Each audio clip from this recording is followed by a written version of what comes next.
It just really goes to show that Ram meant business when they were designing and building these trucks for off-road performance.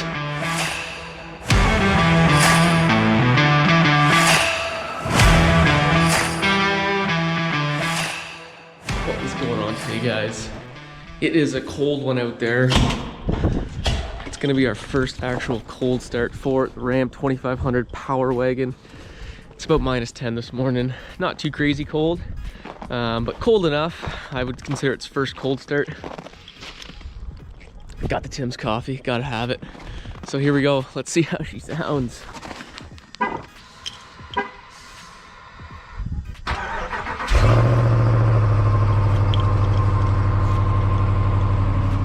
All right, here we go.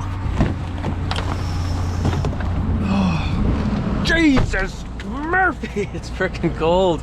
First real kind of cold morning of the year, I'd say. -10, oh, -9. Sun's coming out, getting a little warmer. Well, I probably should let her warm up a little more because I can't see anything. Woo! Another beautiful winter day here in Ontario. I love it. It's one of my favorite times of the year. Maybe because I'm crazy, but I do like the cold and the snow. But what we're doing today is we're gonna take this 2022 Ram Power Wagon to my shop and we're gonna throw it over the pit. We are gonna go under this truck and I'm gonna show you all the mechanical components that make this Ram Power Wagon such a beast off-road and what separates it from other trucks on the market that claim they are off-road beasts. So stick around because there are probably some really cool components that you guys actually had no idea were even on this truck. So that's what we're doing today. I'm pretty excited.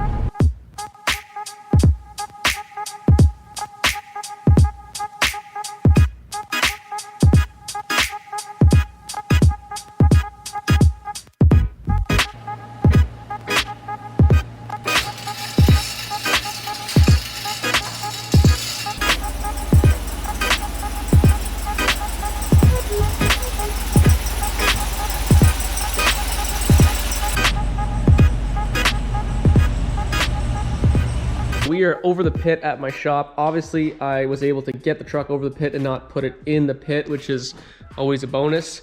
But no, there's quite a few reviews on these Ram Power Wagons, but a lot of them just seem to gloss over the off-road componentry. And that's what really makes this truck special, is all that off-road componentry. So I wanted to go up and under the truck, show you guys the guts, what really makes it all happen, and why this truck is so special mechanically, most importantly, because the interior, yes, it's a beautiful truck, but you know, you can get that interior on a 1500, any other 2500, 3500. What makes this Ram 2500 Power Wagon special is what's underneath it, and that's what we're gonna do today. All right, let's start from the back here as we get into the pit. Obviously I got my headlight on, give you guys a little bit of light to see what's going on. But we're gonna start with the rear differential number one. This thing is an 11.5 inch AAM differential, actually made in Detroit, which is kind of cool. But I'm sure, as you guys know, this is a locking differential. Let's see if we can see the actual electrical input into this diff. Got some brake lines back here, right there, there it is. So here's your electrical input right there. That's what's gonna lock up this diff. But what's really cool is that when this thing is not locked, this 11.5 inch differential actually acts as a limited slip diff. It is a helical style limited slip diff, which is kind of like a torsion. In fact, it really is a torsion diff, just slightly different. But in theory, it is the same type of differential, which is really cool. So when you are in the snow, like what we have out there today, you really don't need to put this thing in four-wheel drive or even think about locking diffs because this limited slip works really well. It's such a brilliant idea to have a limited slip in here and then have a locker on top of it. Oh, there we go, got some snow there. What also makes this truck really special is the suspension. Now, obviously we have your springs back here. This is a 5-link suspension in the rear, but this suspension is custom made for these Power Wagons. This suspension is not on any other truck other than the Ram Power Wagon, which is kind of cool. And along with this custom suspension is these pretty wicked Bilstein off-road tuned shocks. And what I thought was really cool is you actually have a third shock up here, hooking the diff to the frame, kind of almost as a torsion arm. But that's what that 5-link suspension is. It really helps to control the axle sway and control the axle in off-road situations. Now, with this suspension setup being very custom to the Power Wagon, there are some drawbacks. Obviously, Chrysler had nothing but off-road intentions with this truck, which I do have to give props to Chrysler. They went all the way for it, and as a result, the payload capacity of this truck is much, much less than your typical 2500.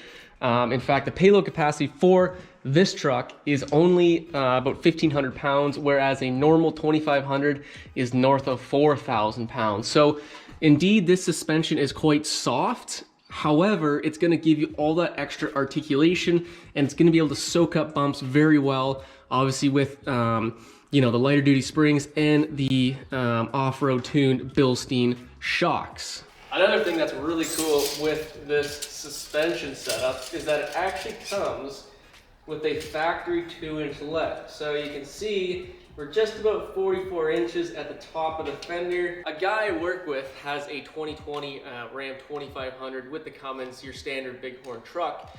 And I measured his truck, and it's clearly evident that this thing is 2 inches higher than his truck. Ram 2500 bighorn. So we're about 42 inches to the tire well. And additionally, I'll show you how much higher this truck is than my old 1500, which is quite a bit. And I got basically exactly 40 inches from the ground to the fender. So that added height adds to, first of all, more off-road capability, but also more ground clearance. Now, the last thing I'll touch on while we're down here on this rear section is the gearing in, obviously, this differential and the front differential. 410 gears in the back. That makes this truck have a very low crawl ratio when hooked up with the 8-speed and the actual ratio in the transfer case, which I'll get to in a second. But yeah, 410 gears. Very good for off-road. Also adds to some acceleration because this thing is a freaking heavy beast. So as we move up the truck, you have your aluminum drive shaft, pretty beefy unit here. Then you have your big skid plates. This is a pretty huge skid plate for your fuel tank. And then moving up, you have some more tubular style skid plates just to protect, I guess, the exhaust. And then moving further up, you have your last skid plate, which is the transfer case skid plate. Pretty beefy units. I know I've seen like some Chevs. Their skid plates are basically just tin foil. It's what it seems like anyways. Like, this is solid metal. And these are going to take some beatings before you really get yourself into some trouble. Okay, next up we have our transfer case. Now, this is a BW4447 true mechanically locking transfer case, which is awesome that it can actually lock up. The other cool thing about this transfer case is when you're in 4 low, I believe the ratio is like 2.7 to 1. But when equipped with the 8-speed transmission and obviously the 410 gears in the back, this makes this truck's crawl ratio incredible. The 2019 and lower Power Wagons with the 6-speed transmission had a crawl ratio, I think it was 37 to 1. With the 8-speed and this transfer case in 4 low, the final drive ratio is going to be 51 to 1. So to put that kind of into perspective, if you're at idle at, let's say, 650 RPMs and you just took your foot off the brake and let this thing roll on its own, it would roll for a total of only about 108 feet in a minute. So this thing is very, very low geared, which is awesome for, you know, rock crawling and all kinds of cool off-road stuff. Now, speaking of idling, the other really, really cool thing about this transfer case is when it is in 4 low, the CPU changes the throttle control response. It makes the throttle response much, much softer, and it actually ups the RPM from your standard 650 RPM at idle to 750 at idle. They say that all that helps with ease of acceleration, and you're just gonna have so much more control of your tires when you really want them, when you really don't want them to slip. So I really kind of have to give it to Chrysler and Ram, because all of these little things that they thought of, you know, even just bumping the idle up in 4 low an extra 100 RPM, you know, just shows how in tune they are with making this such a great off-road truck. So it's pretty impressive, I'm not gonna lie. Ahead of the transfer case, you have your 8-speed ZF transmission. These things are dynamite transmissions. Very, very well made in Germany.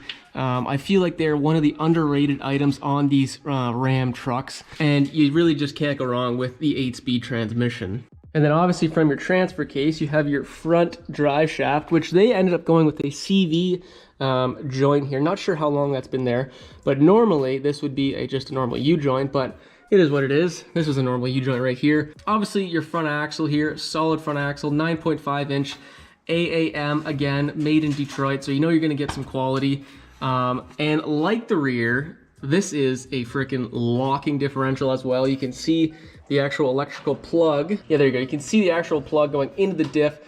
That will lock this thing up completely, which again is amazing. To have a front and rear locking differential is pretty wild. Now, attached to the front axle, you have a 3-link suspension setup. However, this is a very, very special suspension setup.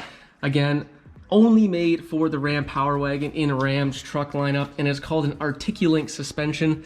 What you're seeing here is some special engineering and bushings in here that allow the actual axle to flex much more than a typical Ram 2500 solid axle. And with this special articulate suspension, it allows much more articulation of the wheels. Obviously, the more articulation you have, the more traction you can maintain well in off-road conditions. And then up front, we have our Bilstein off-road tuned suspension. Once again, only 2 shocks this time because it is only a 3-link suspension setup, but nonetheless, still pretty cool. Now, speaking of suspension, I'll hang from the front here, and you guys will see how soft this front end is. Like, hopefully you guys can see that, but that's just me, you know, just bouncing up and down on the thing. And the suspension is quite soft, and a looser, softer suspension is much better at aiding in axle articulation. Speaking of which, we have our sway bar disconnect unit right here, and apparently with this sway bar disconnected, Ram claims that this truck can have an additional 26 inches of wheel articulation with this disconnected. So pretty cool. And lastly, up front, we have our Warn winch. It's a 12,000 pound winch, and that will get you out of pretty much anything. It is the savior to have a good winch in the front of your truck. And this is what kind of separates most factory units from the rest. I don't know of a single factory truck that comes with a 12,000 pound winch ready to rock from factory right off the line. I wonder if this thing will actually pull this truck. It's in park. I mean, not the best case scenario, but it should just drag the rear wheels, hopefully. We'll find out.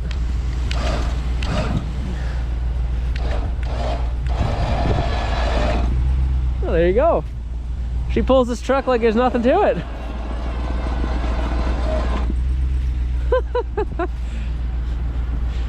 Oh yeah, a little bit of tension there. And as I said many times in this video, it just really goes to show that Ram meant business when they were designing and building these trucks for off-road performance. Now there is hill assist with this truck. I've never used it. I've never had a truck with hill assist.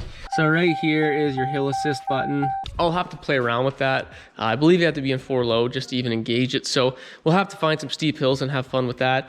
And then the last thing I wanted to touch on with this truck in terms of its off-road capabilities is that this thing is rated to wade in, I believe, 32 inches of water. Now, that may not seem like a lot, but let me get my tape measure here and I'll show you how much 32 inches is. So let's get the tape measure out. Like I said, there's 32 right there. So that is 32 inches. So well above the door line. So that is kind of cool that I can go into that much water. Will I go into that much water? I don't know. I will point out one thing that I did see on this truck that may prevent me from going into water that deep. I'll show you guys right now. So this is the front axle breather here. So obviously any time you have moving mechanical components in a sealed unit like a differential, rear differential, transfer case, transmission, what have, even engine, you have to have a breather valve If this wasn't here, you would blow the seals out at the wheels, and oftentimes that is the case. A plug breather will actually blow out axle seals. Anyways, if this gets submerged, you'll probably end up with water in the differential. So usually with off-road vehicles, these breather valves are have long rubber tubes and they're tied up higher in the frame. So I'm not sure why Chrysler didn't do that, because it's a very simple, cheap thing to do. They have all this amazing off-road componentry, yet they kind of cheap down on that. All right, now you guys know why this thing is mechanically very capable off-road, and Chrysler really didn't disappoint. They are selling this thing as a very capable off-road vehicle, and it actually is, which is nice. Hoping to show you guys why all those mechanical components are so important off-road and how they work and all that kind of fun stuff. And if you guys know any cool off-road spots near like Orangeville, Wellington County, kind of central, southwestern Ontario, let me know down in the comments, because unfortunately there's just really not too much off-road stuff down in this area. You kind of have to be north of Barrie up into Muskoka, where you kind of find all that crown land. So let me know if you guys know of any cool spots, because I'd love to take this thing and test it out. Anyways guys, I hope you liked the video, and if you did, don't forget to leave that thumbs up, and if you like cool stuff like this, don't forget to subscribe. We'd love to have you guys on board. There's gonna be lots of cool stuff coming down the line, and you guys don't want to miss it. Anyways, enough of me. We'll see you in the next freaking video.